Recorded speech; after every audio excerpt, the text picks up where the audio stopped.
All Departments is sponsored by the White Bear Micro Pub on Southbourne Grove, the perfect pre- and post-game venue to chat about the game and only a 25-minute walk to the ground, or there's a bus stop right outside. Wear your AFCB shirt on any match day and receive 30p off each pint. Check out www.thewhitebear.co.uk. Here come the cherries and we're heading for the top of the tree. Bournemouth is a team that's going to show Division 3. Here come the leaders and the scorers at the Saturday, showing how to win the Southern way.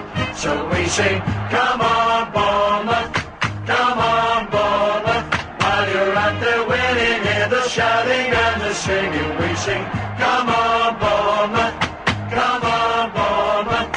Here come the Cherries, here come the Cherries, here come the Cherries, number one.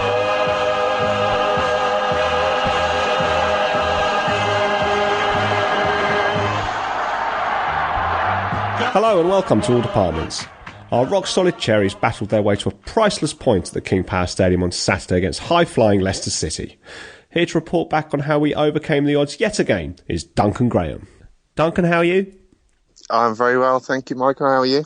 Yeah, I'm all right, thank you. So, a decent away point in any circumstances, but excellent considering the season Leicester have had and what happened during the game yesterday, I thought.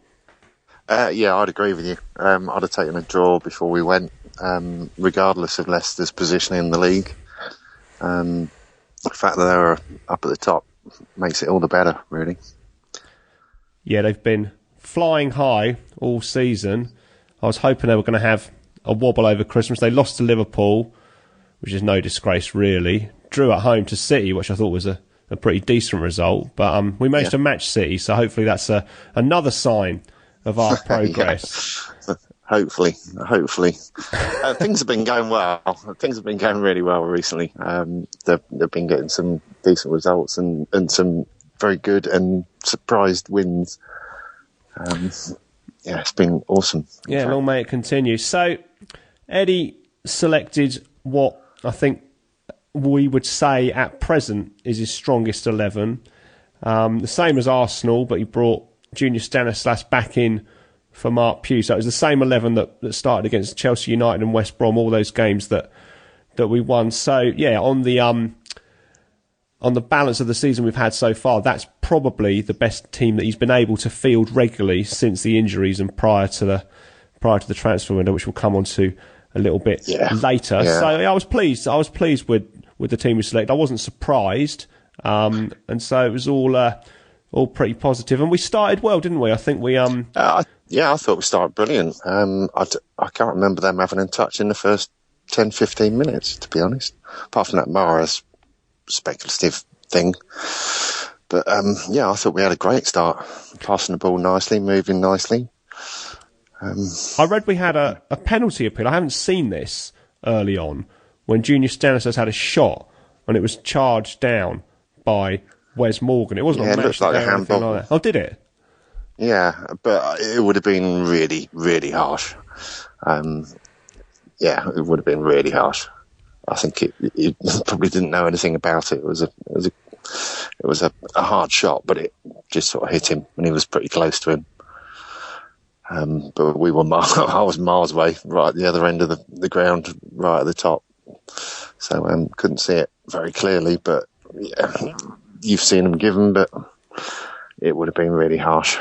Well, we still would have taken it. But we did have chances. I think the one there was a couple of what felt like quite glaring misses. Oh, God, yeah. There was one from Josh King. Simon Francis sent a high ball across. Yeah, I wonder where that was going. Yeah. Just like he hit it out.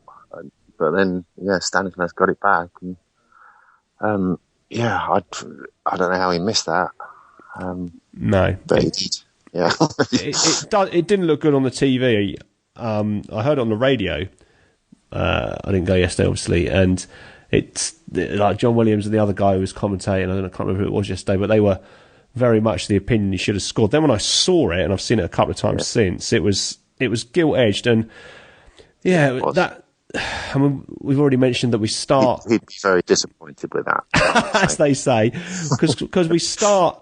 And I mean, it's obviously part of the game plan is to have a fast start, and we have scored early goals before, and quite often that's worked, and sometimes it's come back to bite us. It doesn't. Yeah, but if you are going to have a dominant period at the start of the game, it goes without saying that you want to score from it, and that was a bad miss, and I think we've had a lot of, like you said, good results recently, probably going back to just before the start of December. Obviously, we lost to Arsenal, but no great disgrace in that. But in the 3 fixtures we've had recently, we've picked up a couple of points in pretty difficult opposition, but we haven't scored any goals. And I think Josh King's miss yesterday. Looking at that finish, you'd understand why we haven't. Yeah, but we're creating the chances, but it's they're just not getting them on target like that.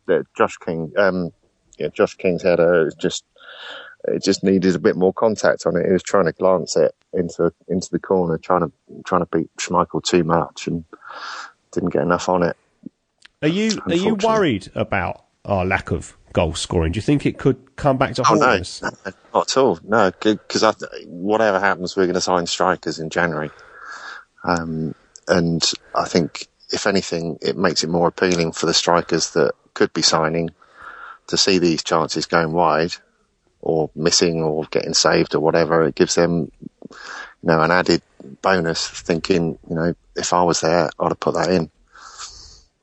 Yeah, I think considering we haven't had a goal-scoring striker, which sounds no, we haven't slightly ages, really.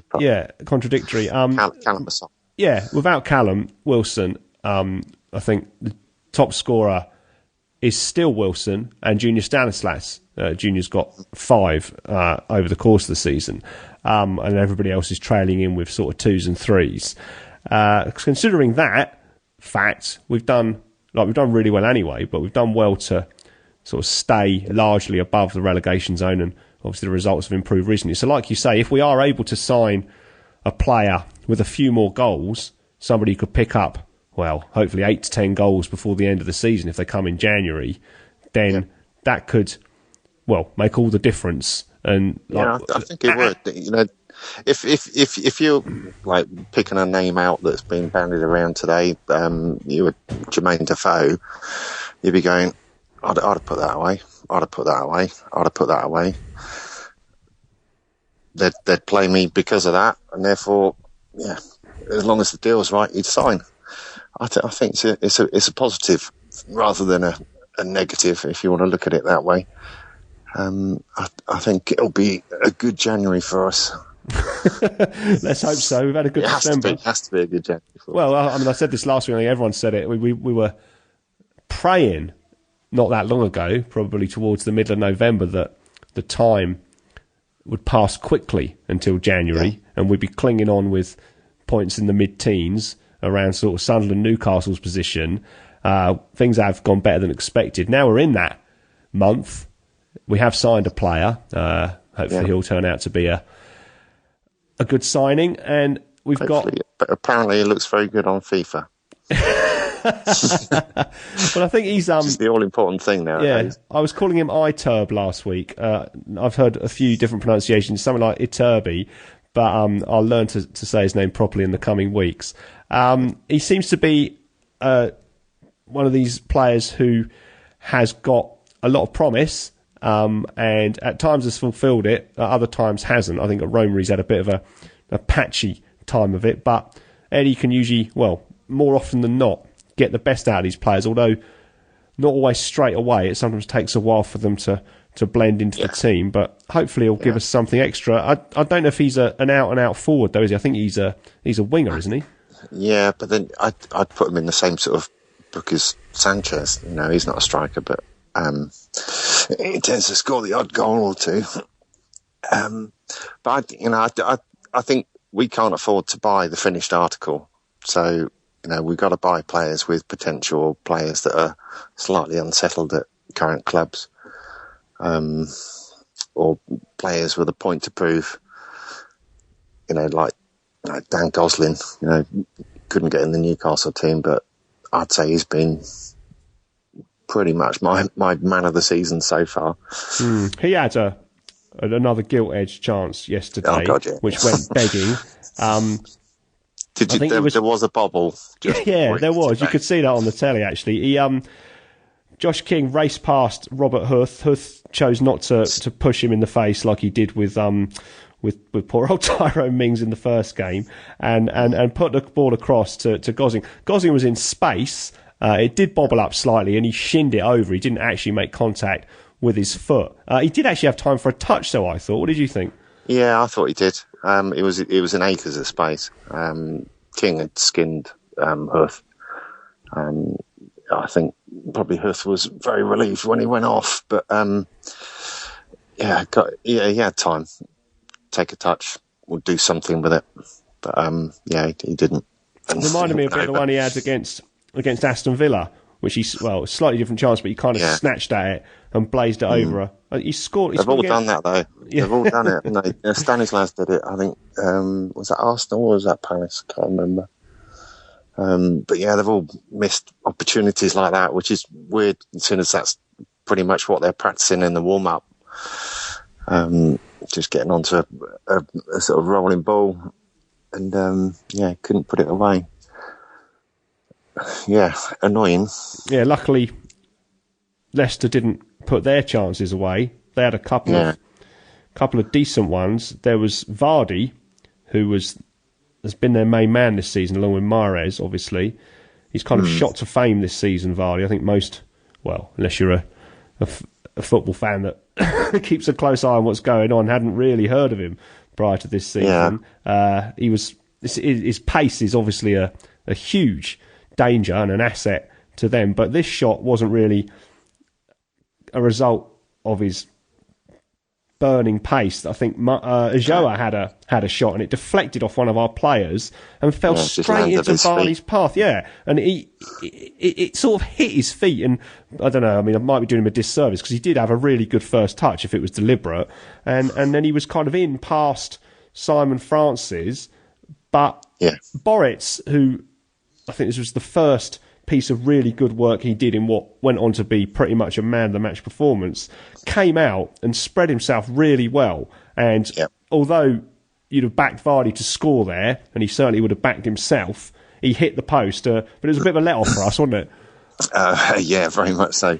I was at the match with a Leicester supporting friend, and it was always going to be a tight match. But by that point, I think we'd missed two pretty gilt-edged opportunities, and he was breathing a sigh of relief. But then Vardy missed that one, and it should be 2-1 at this point. It was very close. Yeah, I suppose both teams should have had a goal by half time. There was a few other chances flying around. I think Boritz was also again performing. Well, I was going to say heroics, but very good work between the sticks. But I don't think he had an awful lot to do in the first half. That was probably the only thing that I can think of. Second half was a different match, but I won't use the common cliche, but it was, first half it was predominantly us attacking, albeit not getting anything on target. But yeah, he had a good match. He's had a lot of good matches recently. Probably saved us on occasion, and I think he certainly saved us yesterday. Yeah, we do tend to dominate possession, obviously, and we probably had the better of the chances in the first half. It was slightly different story in the second half, although once the penalty and the sending off had occurred, there was reason for that. But Boris was called into action early on in the second half. He was I think actually prior to I think he saved from Vardy from outside the box, and also our vulnerability at corners was shown up again when the ball dropped straight to Morgan, who blazed it over. Yeah, exactly. That was inside the 6 yard. it was, yeah, I think even Harry Arter gave him a pat on the shoulder, so just to try and cheer him up, because it was awful. Side-footed over the bar. Yeah, there should have been goals. There should have been goals, but I'm happy with 0-0. But it was entertaining. It was a good 0-0. An entertaining 0-0. And then we reached the talking point of the match, which was when the penalty was awarded. We've kind of raced through the first half. It will probably take us long to discuss this particular incident as it was the entire first half, because Harry Arter lost the ball in midfield, which is unusual. Yeah, it was. Yeah, he had a good match, I thought. Yeah, no, he always does. And then Leicester were gifted an opportunity to release Vardy.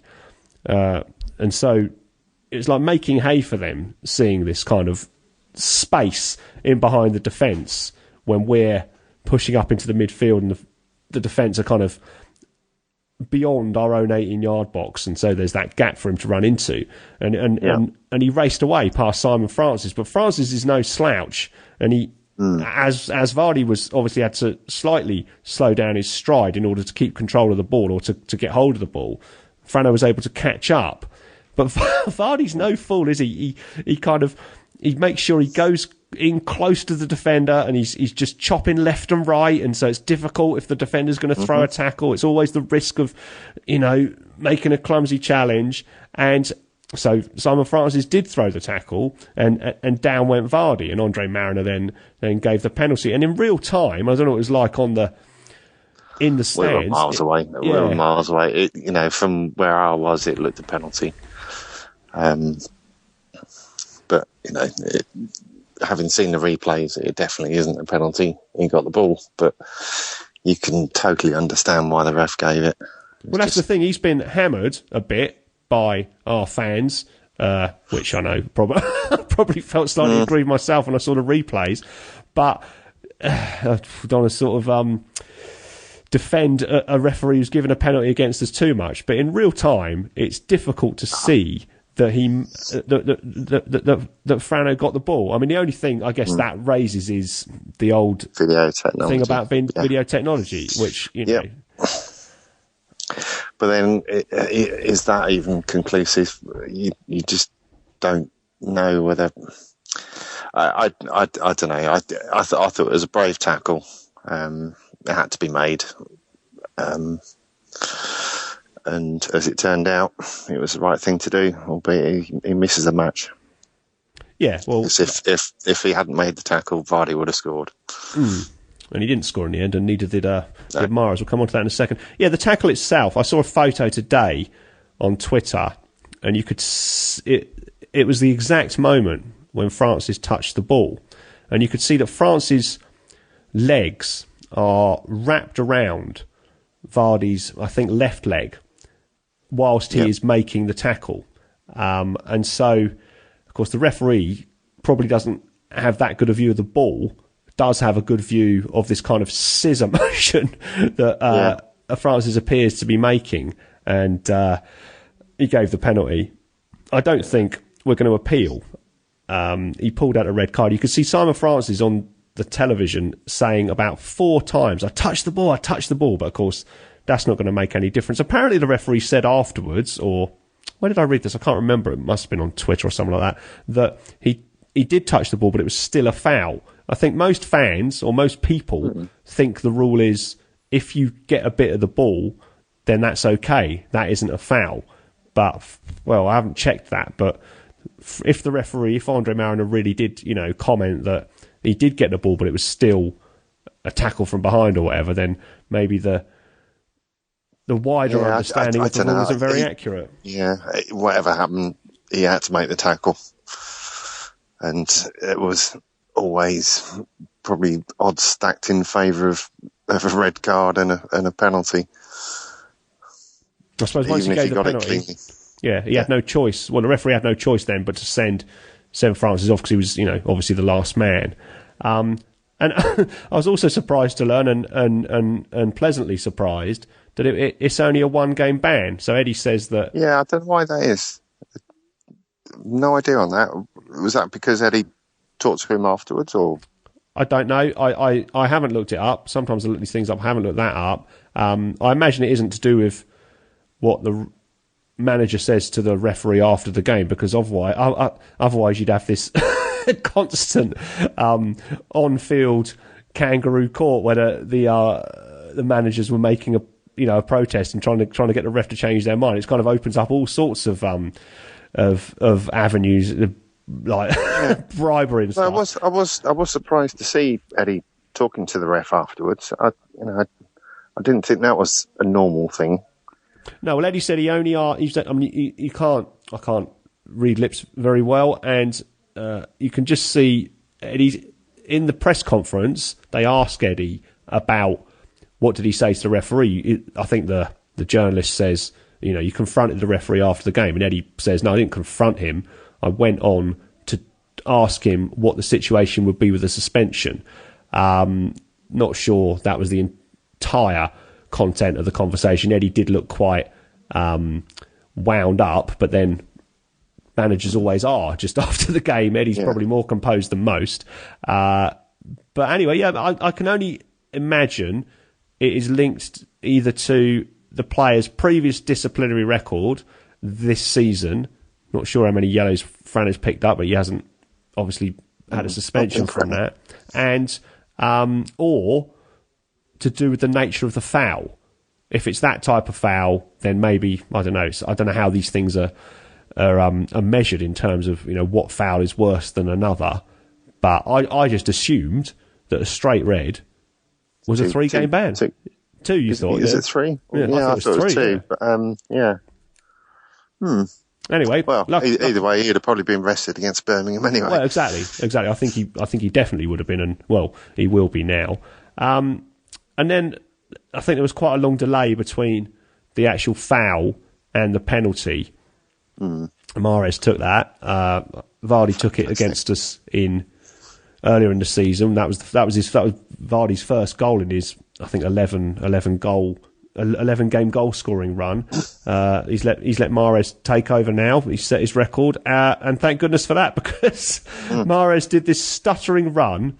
Boris had done his homework. He mentioned afterwards that he'd had some help from Neil Moss and others. I suppose they do that for every game, thinking who the penalty takers could be. And he kind of Boris took a little step to his right, but then did like a little Shaking Stevens, sort of fake dive to the right, and then dive to his left, and it was a good height, as they say, but there's no such thing as an easy penalty save. And that was the highlight of the game for us, and certainly the highlight for Boris. I think it's just confirmation. Confirmation that Boris has completely put behind him the nonsense that happened in a couple of games in the autumn. I think Watford and Tottenham are the ones I'm talking about, and he's back, isn't he? Yeah, I think so. I thought that save was so downplayed on Match of the Day. It was. It sort of might as well not have happened, but the fact that he studied his run-ups before, and the fact that he, does a little stutter and looks to see which way the keeper's going to go, and then just slots it to the other side, and Boris read that and made him take the penalty to the right, and then it was easy.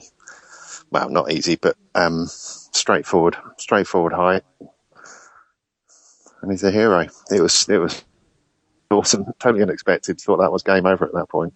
Yeah, and so some justice you feel afterwards, having had a chance to look at the tackle about 5 times and say, oh yeah, he did touch the ball, which obviously Andre Mariner didn't have the benefit of, but still had to play out the last, well, it was over 30 minutes, 35 plus minutes with 10 men. Half an hour.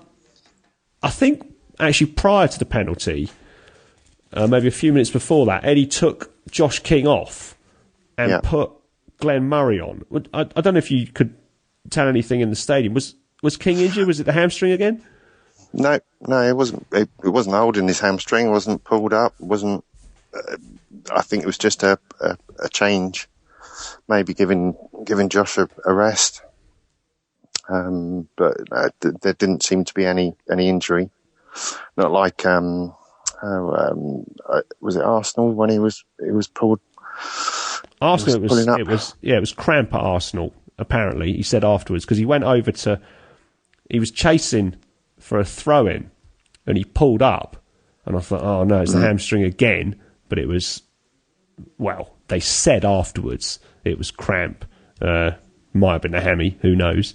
But anyway, it's obviously an ongoing issue. Hopefully, it's not too bad, and they're just trying to nurse him through it. I mean, potentially got 10 days break now. I'd be surprised if he featured against Birmingham. I'd be surprised. I think we'll see Tomlin playing that match. Yeah. It was great. Apart from that finish, in the first, whenever it was, 55 minutes, 50 minutes.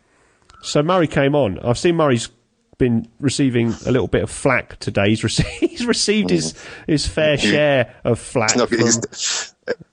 He's not going to get anything different from me. I thought he was appalling. Really? Absolutely appalling. Yeah.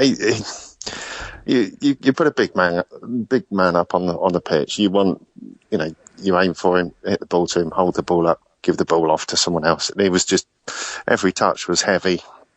Get the ball robbed off him, and the ball would come straight back. And it's just not good. And he was sauntering around, wasn't chasing. If you looked at his yardage figures compared to the others, it would be miles down. He just didn't show any desire, anything. I think on Match of the Day they said, "Oh, Murray blocked that." I was like, no, actually he didn't. He was just in the way and it hit him. I don't think he was even facing the right direction. It's strange because he's been, very popular at Crystal Palace. I was singing his name over and over again. We played him on Boxing Day. He was popular at Reading. He came here. I thought he looked all right when he started out, and he has scored a few goals. Well, I think it's 3. Obviously, the one against Chelsea is the one that sticks out, although it wasn't a goal of the season contender. But then again, he did put it away.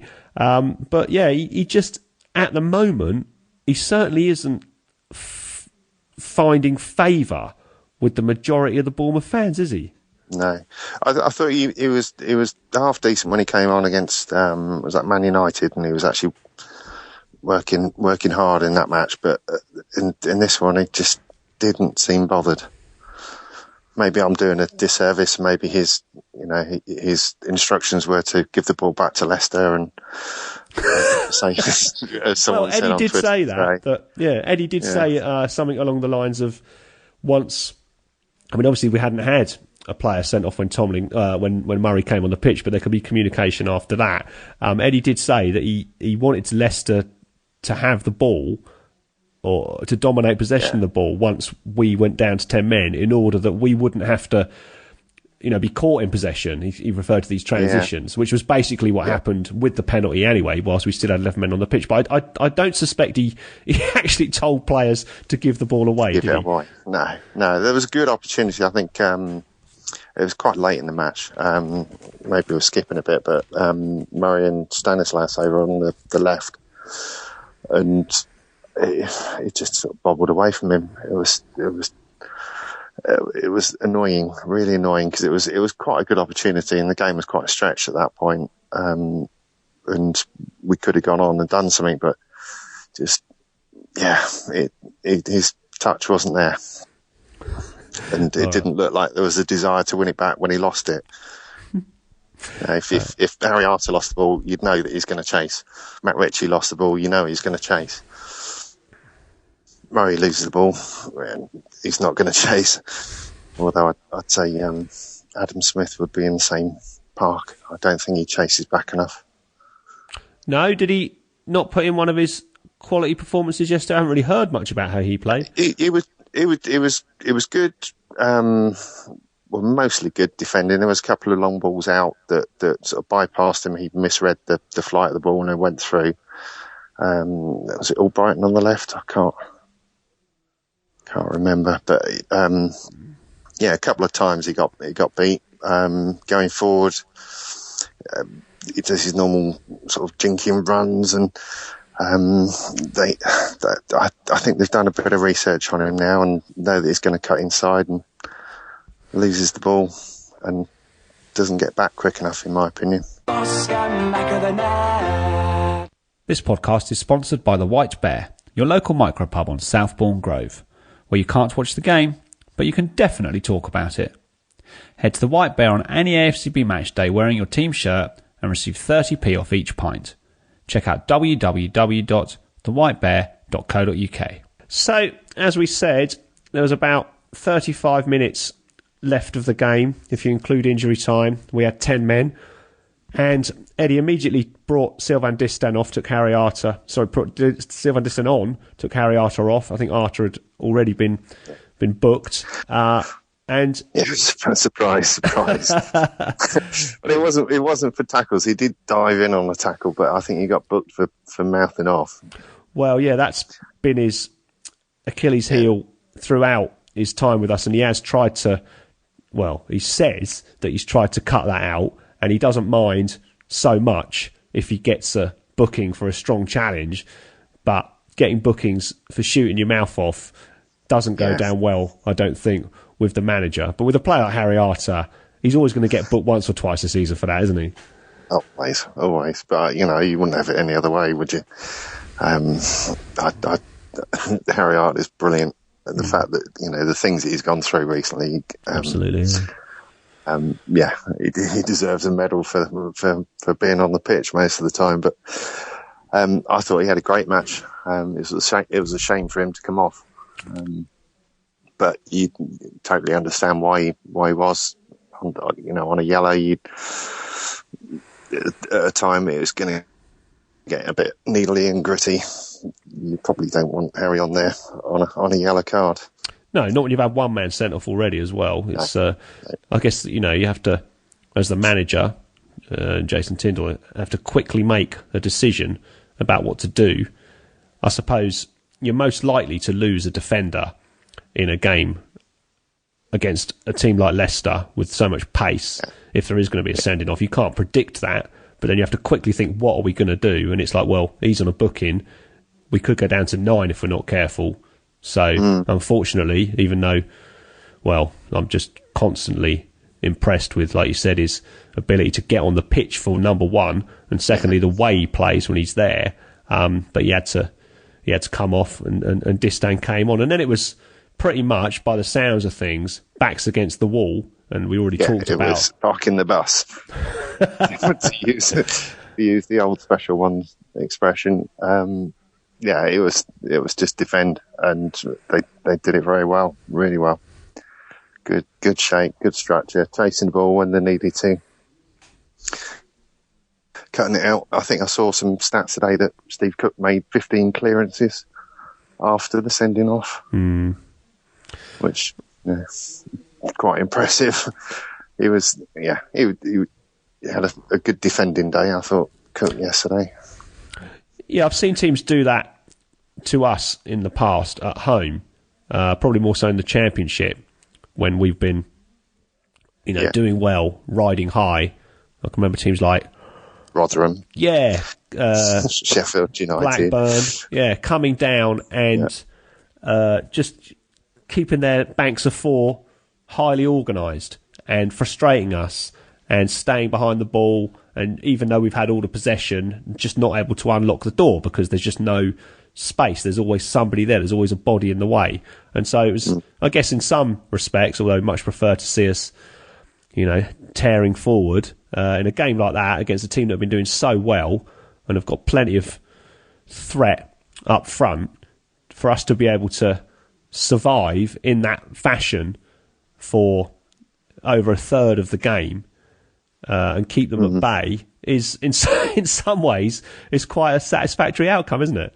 Yeah, I think so. I think the players believe that they belong in that league now, and they can match most teams for most of the match. We matched Arsenal most of the time, apart from one very, very, very special player. They defend really well, but it does sort of handcuff them to a way of playing that is a bit unnatural for us. The sort of defensive style doesn't suit the way that we play. We had a couple of good opportunities, I thought, late on in the match. I don't know whether you've got those on your notes or whatever, but I can't remember who it was through, but I think it was 3 against 2, but I think the ball was played out to the right to Murray, and Murray was like a yard offside, and he had the whole line to look down and strayed offside, which I thought was the wrong ball rather than... I think actually it was Richie. Richie went through, rather than actually taking him on and going for a shot himself, he passed it out wide to Murray. Bit strange. I think they had a couple of chances as well, though, didn't they? I think there was another corner where Vardy headed it on. I think Morris took the corner at the near post, and it went just wide. Just sort of looped over, yeah. Not that dissimilar to the one West Brom did score against us at the Hawthorns. Every week there's the corners discussions about the corners. Interesting. Yeah, and I think, like you said, teams have seen us now. We've had half the season go by. That's somewhere where they know we're vulnerable. But that said... But I think every team is vulnerable at corners. If you look at any fans or any fans on Twitter, they'll be moaning about how vulnerable they are at corners. And in the Premier League, they practice corners a lot. And they're actually very good at them. And you get likes of Ozil, he can put the same ball or the ball into the same spot time after time after time. It's going to cause problems. Yeah, and although we do get a lot of anxiety when the opposition gets a corner, and we get excited when we get a corner, and we did score a few in recent games from corners, the actual amount of goals scored from corners statistically isn't that high, but I still think we could dominate our box, our 6-yard box in particular, a bit more. But all of that said, we were pretty vulnerable in those situations last season, and teams must have known that, and we still managed to... Well, we won the league last year. I don't think we're going to win the league this year, but hopefully we're going to... It's probably out of the question now. And even for me, in my optimism. There was another penalty claim late in the game, and I thought that was nailed on. Yeah, personally. I did as well, actually. And when they... again, I was... in the car listening to the radio when this happened live, and advice to anyone listening: don't drive a car when it's 0-0 in injury time and you're listening to your team on the radio, because I definitely should have let my wife drive. I wasn't totally focused on the road. Anyway, got home safely, luckily. And yeah, like you said, it didn't sound like much on the radio. It was like, oh no, he hasn't given that. He's gone down easily there, and he did go down easily. But when you saw it, it was more a penalty than the penalty that was given, wasn't it? Yeah, it was. You could see him when he was running through. He was lifting his legs up so that they caught Gosling, but you'd bank on that being given a penalty every day of the week. Well, I would. You would, and particularly with our luck, I'd say definitely. I think Leicester have been awarded the most penalties. Yeah, it's Vardy, isn't it? Mainly it's the pace and his know-how in how to win the penalties. Like you said, lifting the legs up, slowing down a little bit so Gosling goes straight into him. I mean, Gosling kind of bought all that a bit too easily, though. And, obviously, on this occasion, if they'd have given the penalty, we wouldn't be able to say, well, he got the ball, because he was nowhere near the ball.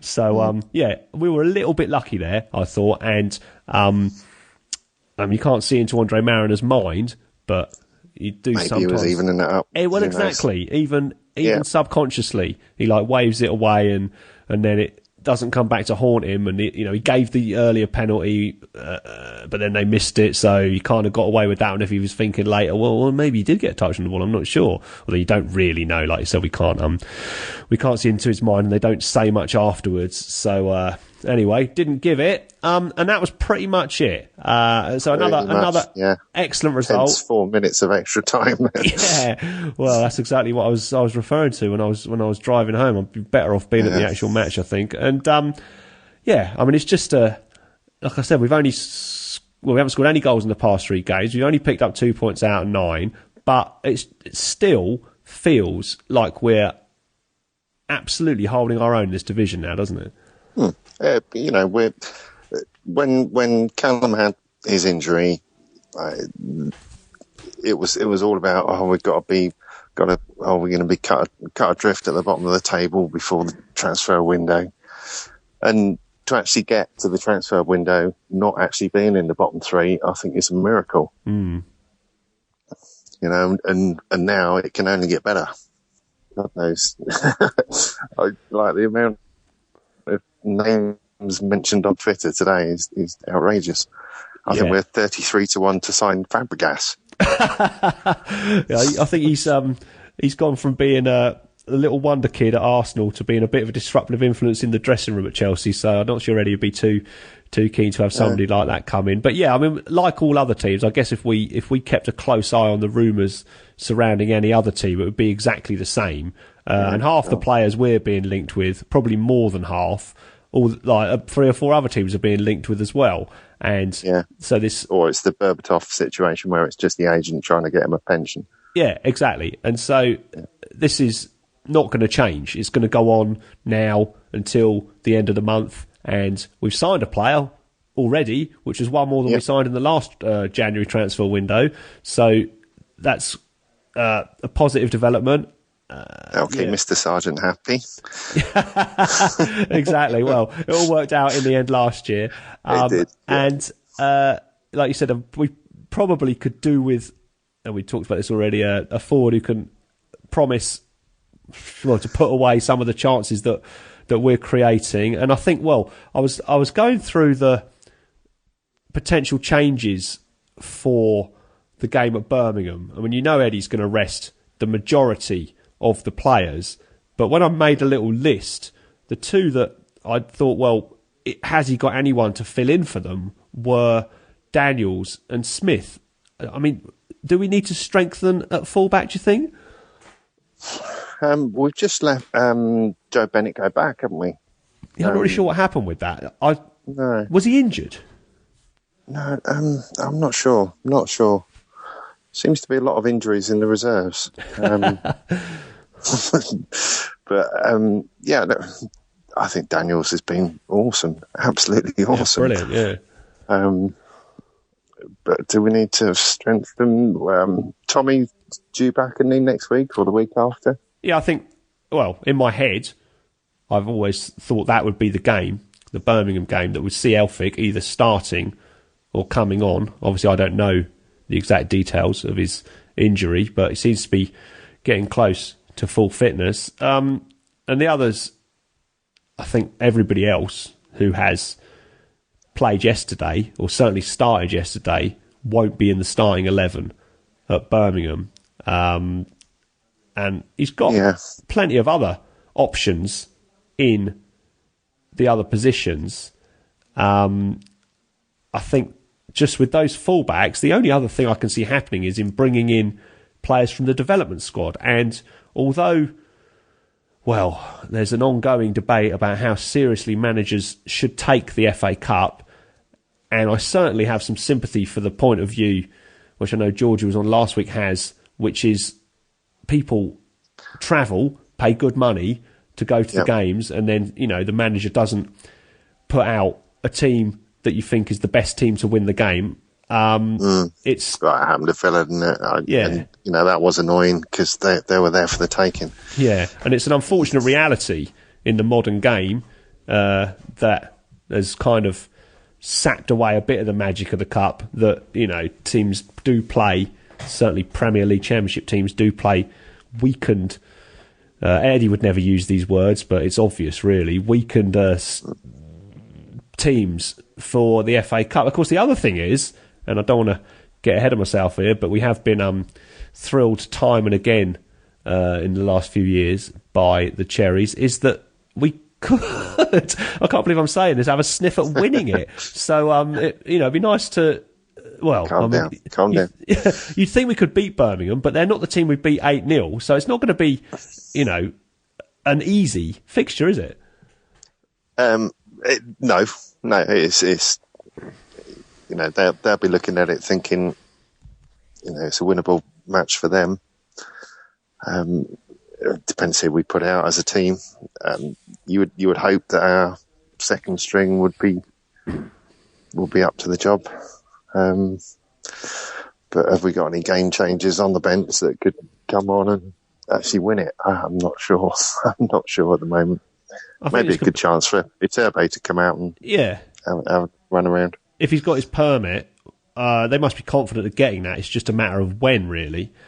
But hopefully that will go through soon. I think Tomlin has got the potential to be a game changer if he plays. But we haven't really seen enough of him. And I don't know what's been going on with him. Say it's an injury. Part of me is... It was ill and injured or... Yeah, well, it's speculation I don't know. from my part, but it's that he's just not quite been fit enough. And Eddie is... look at the way we play. Look at yesterday. We still outran Leicester, even though for a third of the game, we had one less man on the pitch. And so if you're demanding that out of your players... I remember when Gosling came at the start of last season, I looked at him the first time I laid eyes on him, and I thought, you look a bit overweight, mate.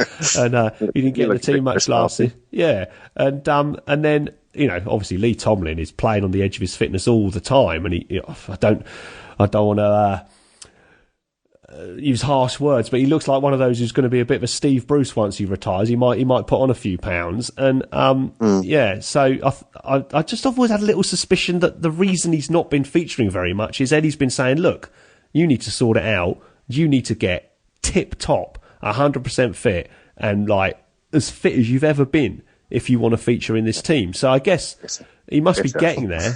He must be getting there because Eddie's been putting him on the bench. He hasn't come on much. So I'd have thought the game against Birmingham, like with many others, is an opportunity for him to, get some match fitness and hopefully a goal. Yeah, and stake a claim to actually feature a bit more in the first team in the Premier League. Yeah, let alone Jan or TK. I'm sure he could have a decent game out. Although, isn't there rumours of Tequila going back to Malmo? There's been a lot going on with that, but you don't really know. The rumours always come from somewhere like Twitter, don't they? And you get, and it would be the same with us, I suppose. A lot. What feels like a load of Malmo fans was probably only about 10 posting stuff up, showing his goals when he was at Malmo, telling him how brilliant he is, and you think, maybe he is off back to Malmo, and it could happen.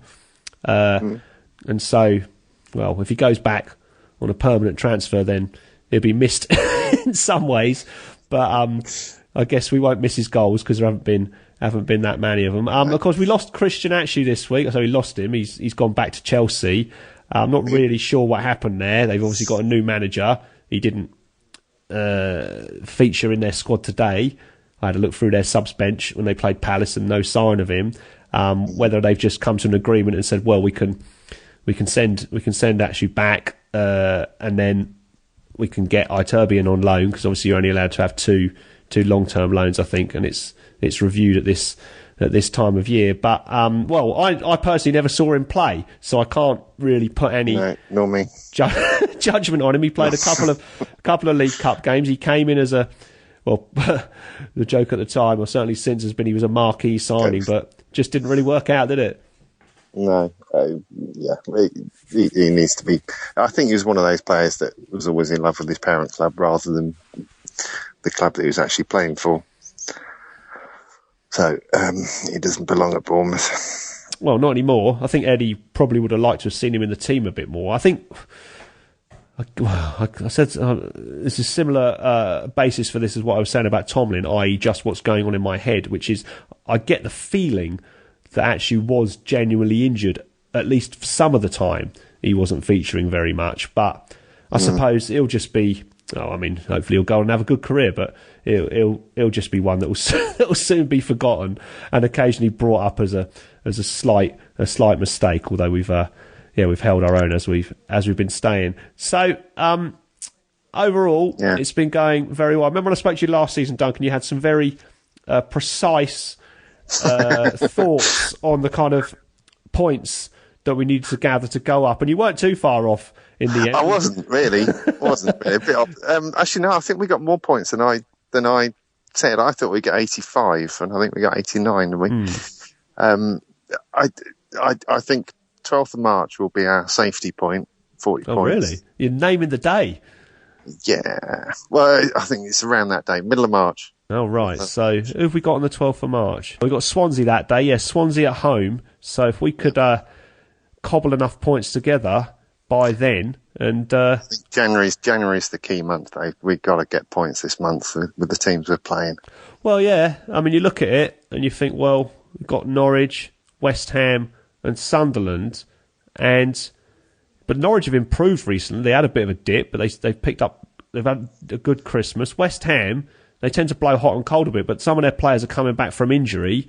That Payet, whatever his name is, and Andy Carroll is a threat when he's playing. He doesn't play enough to justify his enormous total of transfer fees over the years.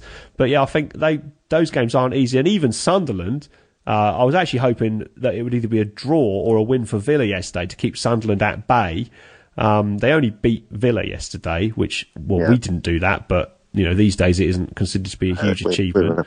Rabbits in the headlights at the time, I think. You get the feeling Sam's going to get one or two in to perhaps play his style of football and just do enough to try and stay up. So on paper you look at those fixtures and you think, well, there's points there. Whereas when you looked at Chelsea, Man United, etc., you thought there's no points there. But yeah, hopefully, like you said, by the end of this month we'll have cobbled together maybe another 5, possibly even 6 points. And I'm hoping for another 7 this month. Really? That's optimistic. Yeah, 2 wins and a draw. Wow, that would be. I'd take my hat off to you if that happened. We can beat Norwich. West Ham, I think that's a draw. I think we can beat Sunderland. Yeah, we do owe Norwich. We never seem to beat them. I think last year was a draw and a defeat at home, and they only had 10 men. Yeah, bloody handball, wasn't it? Yeah. Oh, that's right. It's Houlihan, was it? And this year, well, it's the one that is singled out as our worst performance of the season at Carrow Road. So, yeah, it'd be nice to turn them over, actually. And obviously, Sermonos is a performance against Norwich. He always seems to go to pieces against them, doesn't he? I'm not really sure why. Yeah. But anyway, that's my prediction for this month. February will be crap as usual, but January will be good. So 12th of March, we have to all make a note in our diary. That's going to be the day. We'll have to get you back on the 12th of March. 40 points. Fingers crossed it'll come true. All right, Duncan. Well, good to hear from you as always, and I want you to keep totting up the points and keep up the optimism. We could do with a bit more of that on this podcast, and hopefully we'll speak to you soon. Cool. Okay, Michael. Cheers, mate. Great work there from Duncan. And after we hung up, he even went so far as to send me his predicted scorelines for our games up to the 12th of March to demonstrate how he thought we could get to the magic 40 points. Looking forward to rekindling my lifelong romance with the FA Cup next weekend, so let's hope we don't get jilted in the early rounds yet again. So up the cherries in all departments, and goodbye. This podcast is sponsored by the White Bear Micropub in Southbourne-on-Sea. No loud music, no TVs, and no ringtones. Just good ale, good conversation, and good times. Just like a pub used to be. Check out www.thewhitebear.co.uk.